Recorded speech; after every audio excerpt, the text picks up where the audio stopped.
Hoje a gente vai mergulhar de cabeça num assunto que deu o que falar. Uma nova e polêmica lei no Brasil.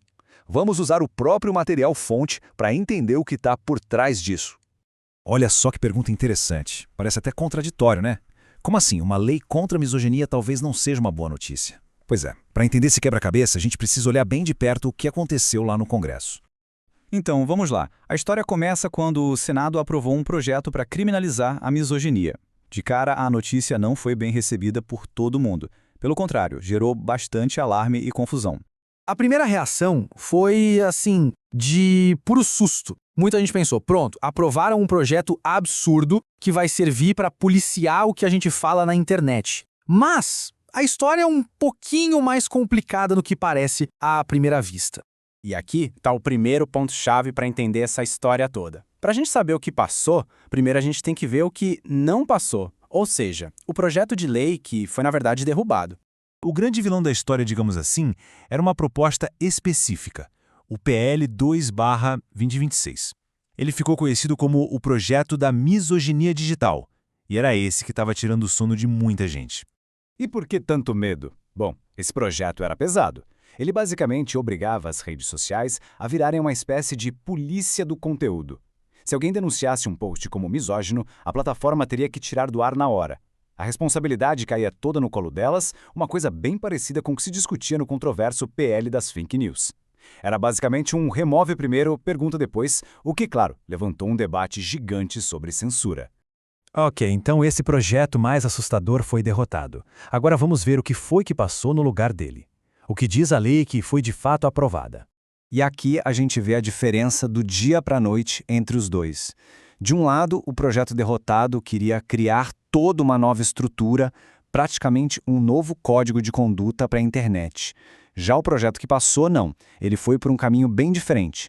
Pegou uma lei que já existe, uma lei antidiscriminação, e só fez uma pequena alteração nela. E que alteração foi essa? Bem simples. A lei aprovada pegou a Lei 7716, que é a nossa lei contra o racismo e outros preconceitos, e apenas adicionou a palavra misoginia lá no meio. Ou seja, na prática, o que a lei faz é colocar a misoginia no mesmo patamar do crime de racismo, que já é algo previsto na nossa legislação. Bom, parece mais simples, né? Mas calma que não é tão simples assim. Mesmo esse projeto, que foi visto como um mal menor, tem um detalhe na sua redação que gerou muita controvérsia. E o problema todo, acredite, está em uma palavrinha. A lei define misoginia assim, a conduta que exteriorize ódio ou aversão às mulheres. Com ódio, tudo bem, a gente entende o que é. Agora, e aversão? Aí é que o debate começa. Para muitos críticos, essa palavra é vaga demais, muito aberta à interpretação. E essa citação aqui, vinda diretamente da fonte original, resume bem a preocupação. A ideia é que ter aversão a algo ou alguém faz parte da opinião pessoal. E é aí que mora o perigo, segundo essa visão. O medo, então, é que essa definição acabe sendo usada não só para punir atos de ódio, mas também para policiar o jeito que as pessoas pensam ou escolhem viver. O exemplo dado é de homens que optam por não se casar, por não ter relacionamentos, como o pessoal do movimento MGTO. A grande dúvida que fica no ar é: será que uma escolha pessoal, uma preferência por não se envolver, poderia, por causa da palavra aversão, ser vista como crime? Certo. Então, se a lei aprovada tem essa falha, por que tem gente comemorando? Por que chamar de vitória estratégica algo que ainda tem problemas? Bom, aqui a gente entra no xadrez da política. Havia uma pressão enorme no Congresso para aprovar alguma coisa contra a misoginia. Nenhum político queria sair na foto como alguém que votou contra combater a misoginia. Então, ao aprovar esse projeto mais moderado, eles atenderam a essa demanda política e, ao mesmo tempo, tiraram de cena aquele outro projeto, o da misoginia digital, que era muito, mas muito mais perigoso. Foi uma jogada. Resumindo a ópera, foi uma escolha tática. Entre um remédio muito amargo e um veneno, escolheram o remédio amargo. A aprovação dessa lei, mesmo com seus defeitos, serviu para evitar um mal muito maior. Foi uma decisão pragmática, pensando no cenário como um todo.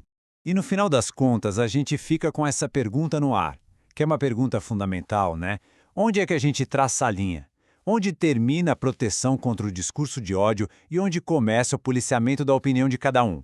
É uma fronteira delicada. E esse caso todo mostra que o debate sobre isso no Brasil, esse está só começando.